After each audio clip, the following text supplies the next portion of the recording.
الحمدللہ رب العالمین والعاقبۃ للمتقین والصلاۃ والسلام علی رسول الکریم اما بعد۔ اسی بات کے تعلق سے ایک اور حدیث سماعت فرمائیں۔ حدیث باب یہ تھا کہ آدم علیہ السلام کی تخلیق اور ان کی ذریت کے بارے میں۔ حدیث نمبر 3327 عن ابی ہریرہ رضی اللہ عنہ قال قال رسول اللہ صلی اللہ علیہ وسلم۔ ابو ہریرہ رضی اللہ عنہ سے روایت ہے، وہ بیان کرتے ہیں کہ اللہ کے رسول صلی اللہ علیہ وسلم نے بیان کیا، ان اول زمرۃ يدخلون الجنۃ علی صورۃ القمر لیلۃ البدر، کہ پہلا وہ گروہ ہے، زمرہ جماعت جو جنت میں داخل ہوں گے وہ 14ویں رات کے چاند کے مانند ان کا چہرہ چمک رہا ہوگا۔ یعنی پہلے حسن میں پہلی مرتبہ یا پہلی بار جس کو اول پوزیشن آپ سے لیجیے، فرسٹ پوزیشن، جس کو جنت میں داخلہ ملے گا ان کا چہرہ 14ویں رات کے چاند کی طرح چمک رہا ہوگا۔ بھائی 14ویں رات کا جب چاند چمک رہا ہو تو جو بھی دیکھنا چاہے اس کو آسانی سے دیکھ سکتا ہے، لیکن وہی چاند جب پہلی تاریخ کو نکل رہا ہوتا ہے تو کتنا واجب ہوتا ہے، دیکھنے میں بھی دقت آتی ہے۔ لیکن جب وہ شباب پڑیں گے 14ویں رات کا چاند بن جاتا ہے، پورا جو چاہے وہ دیکھ، تو ایسے ان جنتیوں کا چہرہ چمک رہا ہوگا۔ میں پہلے ہی کہا کرتا ہوں راج میں کہ حقیقت میں یہ چمک چاہے چہرے کی چمک ہو یا دل کی چمک ہو، ان کا تعلق نیکیوں سے۔ جس قدر بندہ نیکیاں کرتا ہے، برائیوں سے بچتا ہے، اس کا دل بھی روشن ہوتا ہے، اس کا چہرہ بھی روشن ہوتا ہے۔ جس قدر جو برائیوں میں لطمت ہوتا ہے، اس کا دل بھی گندا ہوتا ہے اور اس کے چہرے پر ایک طرح سے بد رونقی چھائی ہوئی ہوتی ہے۔ جو لوگ حقیقت میں دیندار ہوتے ہیں، دل صاف چہرہ صاف، ان سے جب کبھی کوئی گناہ ہوتا نا تو ان کو یہ احساس ہو جاتا ہے کہ بھائی میرا دل کہہ رہا ہے کہ مجھ سے آج کچھ ہو۔ ان کا دل خود ان کو بتا دیتا ہے۔ وہ چہرے پر جب آئینہ دیکھتے ہیں نا اپنے آپ کو تو خود ان کا چہرہ ان کو بتا دیتا ہے کہ آج کہیں آپ کی جلدی باری۔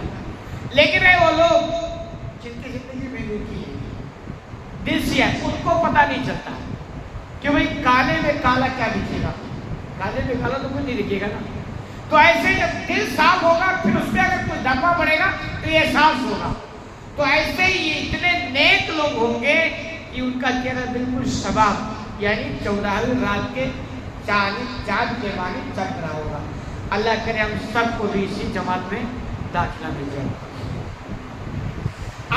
ثم الذين يلونهم على شرط كوكب دري في السماء يضاء، پھر ان کے بعد جو جنت میں داخل ہوں گے وہ آسمان میں سب سے چمکنے والے ستاروں کے مانند ان کا چہرہ روشن ہوگا۔ یعنی وہاں بھی درجات ہوں گے، جیسے جس کے کیسے تو نہیں ہے کہ ایک ہی، تو جیسے جس کے نیکیاں ہوں گے اسی حساب سے ان کے درجات ہوں۔ اور یہ نیچر بھی ہے بھائی، بچے ایگزام دیتا ہے، اگر خوب محنت کر کے بھی وہی نمبر لے کے آئے تو پھر وہاں لاتا تو کہے گا میرے محنت کرنے کا کیا فائدہ۔ تو ایسی یہ نیچر ہے، اس لیے اللہ نے بالکل نیچر کے حساب سے نظام بنایا، تو وہاں درجات ہوں گے۔ تو کہیں ان سے کم ہوں گے جو تو آسمان پہ جو ستارے سب کے روشن ہوتے ہیں، ایسے ان کے چہرے داخل ہوں گے جو جن کو ان کے بعد جنت میں داخل آئیں گے۔ لا یبولون ولا یتغوطون ولا یغسلون ولا یغتسلون، اور سب سے بڑی نعمت خوبی کہ وہاں نہ تو پیشاب کی ضرورت پڑے گی، نہ پاخانہ کی ضرورت پڑے گی، اور نہ تھوکنے کی ضرورت پڑے گی، اور نہ ہی ناک سے آلائش یعنی گندگی یعنی ناک جس کو صاف کرنے کو بولتے ہیں، ناک سے آلائش نکالنے کی حاجت ہوگی۔ یعنی بالکل یہ سارا ڈسٹرب، بالکل یہ بہت ڈسٹرب ہوتا ہے نا، اس لیے کہا جاتا ہے دیکھو دنیا یہ عیش کھانا نہیں ہے، عیش کھانا تو رحمت ہے۔ اللہ نے جنت ایسی بنائی ہے نا کہ ایک بار گئے تو کوئی ایسی چیز جو آپ کے مزہ میں کرکرا بن جائے وہ ہے ہی نہیں ہے۔ آدمی ایک دم فریش ہوتا ہے، اے سی میں بیٹھا ہوتا ہے، کھا پی رہا ہوتا ہے، اتفاق سے اس کو ٹوائلٹ کی ضرورت پڑے گی، اب اس کو ڈسٹرب ہوتا کہ نہیں ہوتا؟ नाक साफ करने की जरूरत पड़ेगी, पेशाब की जरूरत पड़ेगी, थूकने की जरूरत पड़ेगी। ये सारी चीजें है ना जो डिस्टर्ब पैदा करते जिंदगी।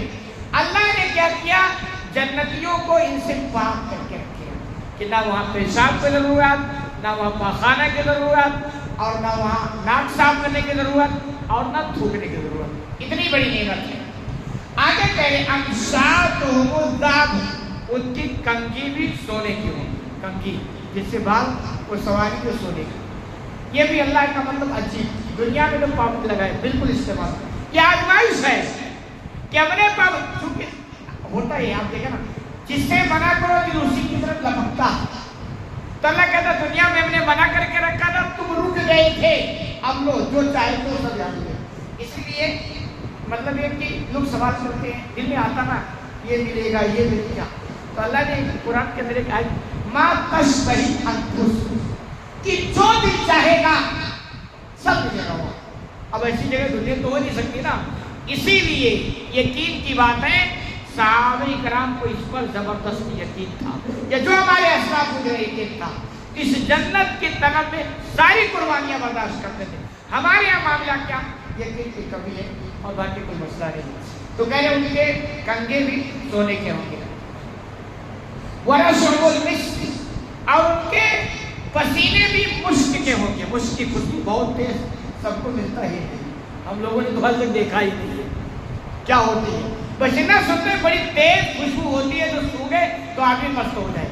तो अगर वह पसीना भी निकला ना तो पसीने से भी मुश्क की खुशबू आए। तो ऐसी जगह ही चाहिए ना ऐश करने के लिए, क्या दुनिया में भागे जा रहे हैं आप उनको बर्बाद करें। तो कह रहे हैं कि पसीने से भी मुश्क की खुशबू आई। वह मजा मिरहुमुल उलहुआ अलम जूस उदत तैयबी, और उनकी अगेटी में ऊद का खुशबूदार आग जल रहा होगा। यानी अगर उन्हें कोई चीज जलाने की भी जरूरत पड़ेगी ना तो उसमें ऊद की लकड़ियां थी ना, खुशबू जबरदस्त होगी, उससे आग उनका रोशन होगा। और ऊद भी पाकिज़ा किस्म का, यानी सबसे हाई क्वालिटी का ऊद। तो देखिए इसलिए अल्लाह के यहाँ कोई चीज की कमी नहीं। आप ऊद की खुशबू लेना चाहे ना तो एक लिमिट होगी, वो भी सबकी बस की बात नहीं है, और वो दुनिया की है। जन्नत में जो ऊद होगा उसका तो कोई तालमेल नहीं दुनिया के अंदर। तो अल्लाह कहता है, अल्लाह के रसूल बयान फरमाते हैं कि वहाँ आग भी तो चलेगी, उसमें ऊद की खुशबू निकल रही होगी। वअसा अज़वाजुहुमुल हूरुल ऐन अला खल्क़ि रजुलिन वाहिद अला सूरि अबीहि आदम 60 ज़िराअन फिस समा। और सबसे बड़ी जो नेमत कि जन्नतियों के जो बीवियाँ होंगी वो बड़ी आंखों वाली हूर होंगी। भाई बीवियों के बगैर तो जिंदगी क्या कुछ भी नहीं।